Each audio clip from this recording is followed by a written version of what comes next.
accurate radar now. With up to 10 times the resolution of other local radars and technology that can pinpoint right down to your street. First just got faster.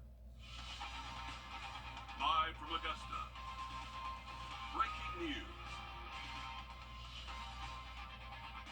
Good evening, I am Courtney Hicks. We begin with breaking news tonight. Within the last 30 minutes, we learned the name of a man who died in a shooting. The Richmond County Coroner's Office identified the victim as 26-year-old Jaquavius Watkins. It happened on Lumpkin Road in Richmond County. This is the area where it happened. The scene was clear right around 9:30 tonight. The coroner says Watkins died at the hospital. No word just yet on a suspect or suspects. We will keep you updated on this developing story as more information becomes available. To downtown Augusta now, where parking concerns are still top of mind for many. This is a bird's eye view of what parking looks like right now on Broad Street, but soon some of it may disappear. Just hours ago, a meeting wrapped up where stakeholders and business owners brought their concerns to the table yet again. They are fighting against part of the multi-million-dollar beautification plan that would ditch parking for a bike lane. We've been telling you about this project for some time now. With that, let's bring in your Kennedy Payne. She's live in downtown Augusta. And Kennedy, what did people hope to get out of this meeting tonight?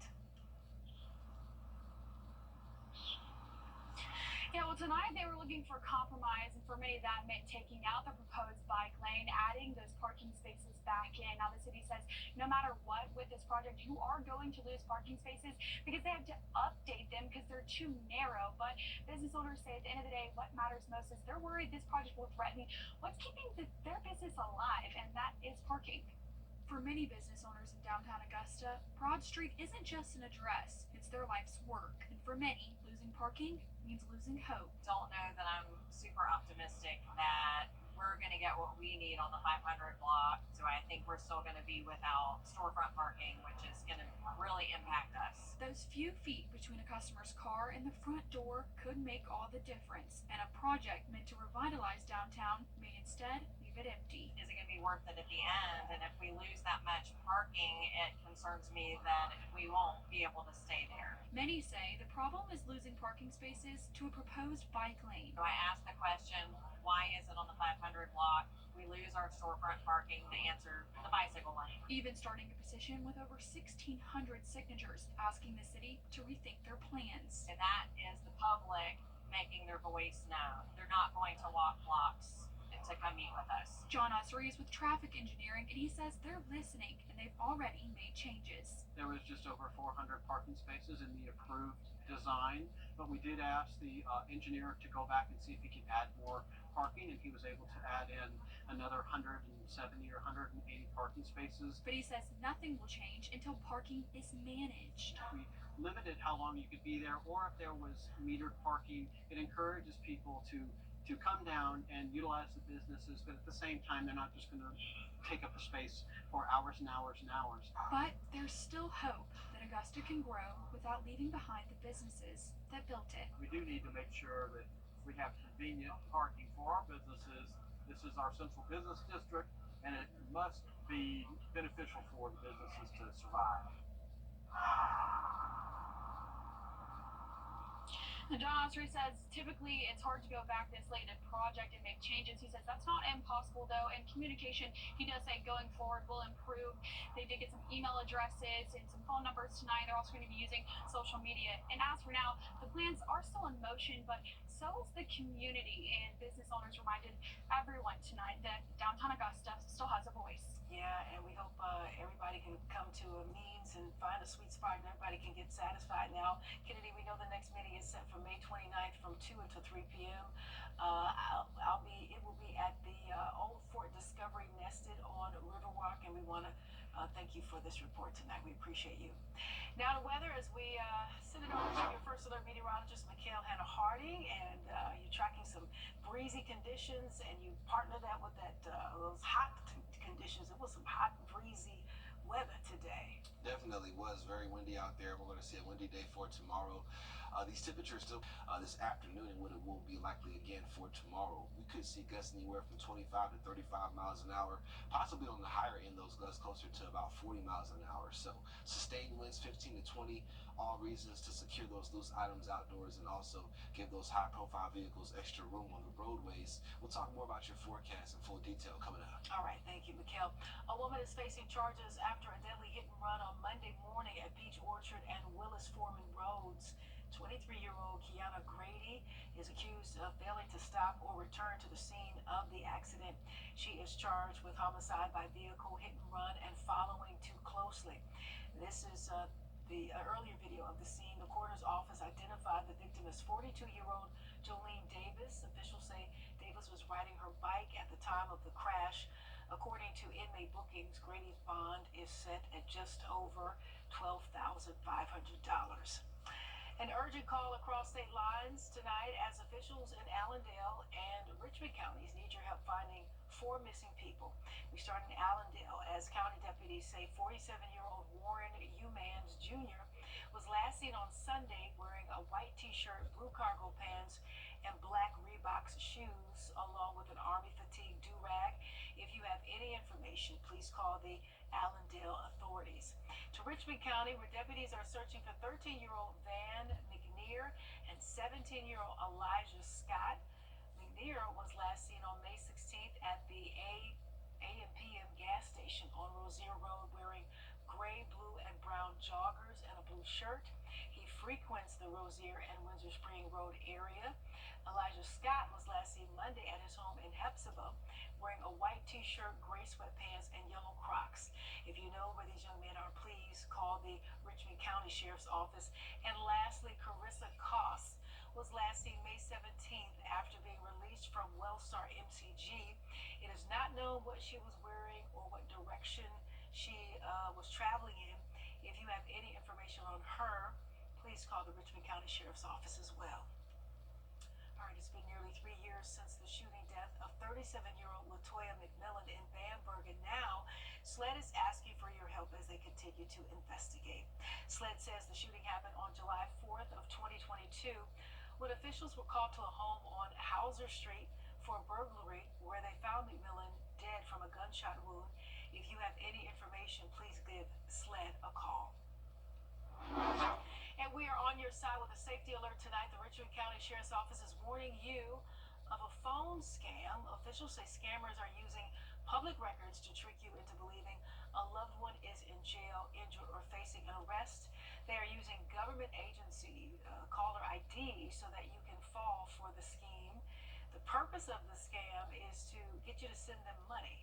You should hang up immediately and then look for the agency's official phone number and contact them directly. Nearly a dozen new laws now in effect across South Carolina that will impact public schools all around the state. Lawmakers are in line to boost teachers' pay starting at more than $48,000 next year. This would put South Carolina in striking distance of hitting Governor McMaster's goal of a $50,000 minimum by next year. Teachers say the biggest win is the passage of the Educator Assistance Act, which will reduce paperwork requirements and reform the contract process. The most controversial of the new education laws is the one that reinstates the school voucher program that is designed to give certain families public money to send their kids to private schools. We still think what they've done is unconstitutional, even with adding the trustees or adding the lottery or however they dressed it up. It's still taking public funds for private education, so we still have a problem with that. The South Carolina Education Association was one of the plaintiffs in last year's lawsuit that ultimately resulted in that Supreme Court ruling on the previous voucher plan. The SCEA says it's currently exploring all options when it comes to any type of legal action concerning this new version. And members of Congress continue to debate the merits of what President Trump calls his kill. Well, Courtney, we are talking about a windy day for tomorrow yet again. We have another wind advisory that goes into effect 2 p.m. for your Thursday. We'll talk about that in our next chance for rainfall coming up. We'll also talk about Memorial Day this weekend and how travel is already on track to break records. We break down what you can expect on the roads and in the skies. Thank you for rounding up at Parker's Kitchen to support Wounded Warrior Project. Your donation helps family support members like me receive the life-changing resources and programs we need. Thank you. We're here for the Waka 80s the next 7 days. All right, thank you so much, Mikhail. A live look tonight at Hartsfield-Jackson International Airport in Atlanta ahead of a busy holiday travel weekend. Millions of Americans are expected to travel 50 miles or more for Memorial Day weekend. The majority of travelers will be driving to their destination, and that means a lot of congestion and with traffic. In today's Consumer Watch, Jen Sullivan looks at what drivers can expect on the roads and what passengers can expect in the skies. Memorial Day is the unofficial start to summer. It also means the start of a busy travel season. AAA estimates more than 45 million people will travel between Thursday and Monday. That's almost 1.5 million more travelers than last year and would be a new record for Memorial Day travel. Roughly 39 million people are expected to hit the roads. 87% of the people who are traveling over Memorial Day are expected to drive. AAA says the worst times to drive are Thursday between 1 and 9 p.m. and Friday between noon and 8 p.m. And the worst time to return home on Memorial Day is between 4 and 7 p.m. You want to leave as little to chance as possible because there are so many things you can't control when you're on the road. Other drivers, construction, the weather. There is good news for drivers. The price of crude oil has come down significantly. According to GasBuddy.com, the national average price for a regular gallon of gas as of Wednesday was $3.16, well below last year's Memorial Day prices of $3.62. The skies will be just as busy with more than 3.6 million people expected to fly over Memorial Day, and ticket prices are down. The most affordable times to fly are right now at the very beginning of summer before mid-June. Expedia travel expert Melanie Fish says travelers can score some last-minute Memorial Day deals right now. If you want to hop on a plane this week to go to Spain or London from New York, you can get there for under $700. Whether you're flying or driving, experts recommend giving yourself plenty of time to get to your destination safely. For Consumer Watch, I'm Jen Sullivan. All right, and as we head to break, here's a live look at Miami and your winning lottery numbers. We'll be right back.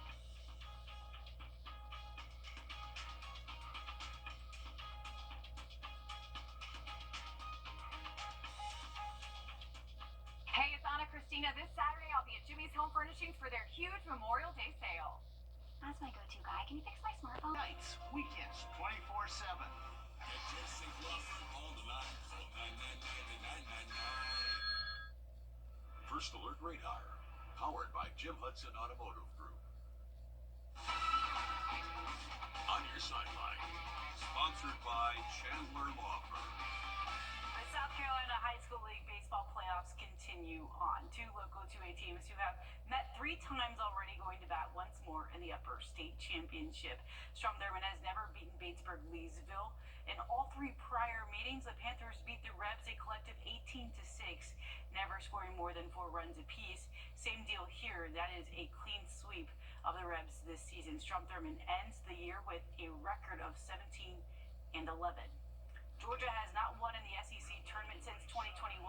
In fact, they've never won the SEC tournament. Welcoming Oklahoma, Dogs got stuffed at the plate. 7 scoreless innings, 4 between scores against the Sooners bullpen. Oklahoma played clean defense. Yep, Dogs, 2 errors though.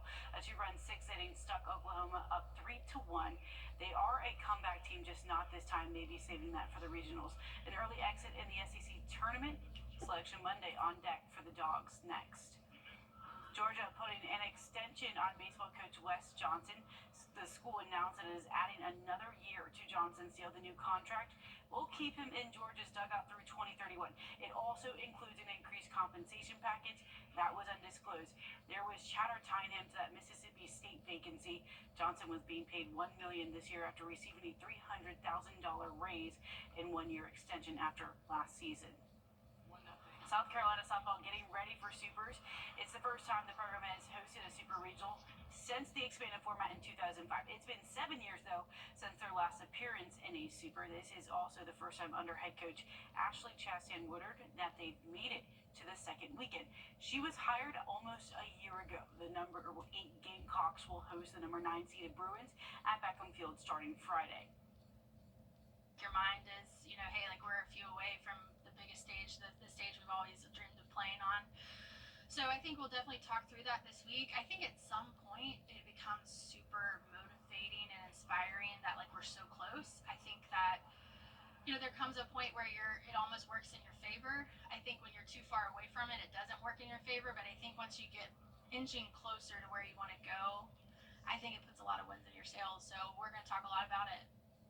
Clemson softball in Texas for the NCAA Super Regionals. Head coach John Rittman commenting on the success that the Tigers have sustained, especially being in the 6th year of the program, but crediting this season's accolades to their unique identity. We look at things as opportunities, and this is another opportunity, to do something that people may not expect you to do. Win a tough ranked series on the road, beat the number 1 team at the time, Tennessee, on the road, and I think our team just loves to play the game, and they love the challenges that lie ahead of them. And Clemson has advanced to the NCAA Regionals each of the last 5 seasons. Georgia also heading to Florida 4 Supers for the 3rd consecutive season. 8 teams advanced from this point on to the Women's College World Series. Thank you for that, Alyssa. We are looking at your weekend forecast since it's already the middle of the weekend. Just talking about some rain chances going back up heading into Memorial Day. We'll look at your 7-day coming up next. Time and temp, brought to you by your First Alert weather team. I've had an opportunity. Mattress purchase only at Ashley. Full graduation season is high. Today we got a chance to watch Evans High School students graduate. Big packed crowd of family and friends cheering on their student. One graduate tells us she's trying to wrap her head around this big accomplishment. Feels good. People be asking me, are you ready? And the honest answer to that is not yet, to be honest. It hasn't really set in yet, but I'm super excited for all the opportunities that Evans High School is giving me and all the things in my future to come. Very nice little bird. Alyssa told me she was going to Duke. I can't stand Duke, but I'm glad that she's going to Duke. Oh, she's going to Duke. Uh-huh. That's different because I think most kids choose either Georgia, Georgia Tech, or South Carolina. Yeah, isn't that different? Yeah. We're still in the region, though. Greenbrier and Harlem High. Seniors up next. They're going to walk across the stage at Evanstown Center Park tomorrow. Then Friday, Lakeside and Grovetown. They're going to get it in. The parking lot at Dog Park will be closed until Saturday because of these ceremonies. A big, huge congratulations to all of our graduates. And Alyssa, you said you know some Yeah, there's a lot of out there. athletes in that group. Mason Short, probably the biggest name that's graduating. He's off to Yeah. Georgia, already there. Started in January, and then already just with the big surprise there. They got lacrosse and baseball too, so they got a lot of kids going off to play collegiate sports over there. That's good. Yeah, I remember Kirby bought a helicopter for Mason. Yeah, that was pretty fun. He landed a helicopter on the I football missed field. it by like 3 minutes because I was there for something else, but we got some. You are for that, Mason, if you watch. As far as the 7-day forecast, it's going to be hot tomorrow. We're looking at some sunshine out there, but tracking rain by Friday and Memorial Day. Keep it here for updates. I'm going to get you for that, Alex. Thanks for joining us. We appreciate you. I have no idea where we're going. Have a good night. We will talk at you soon. Did you know that without gutters, your home is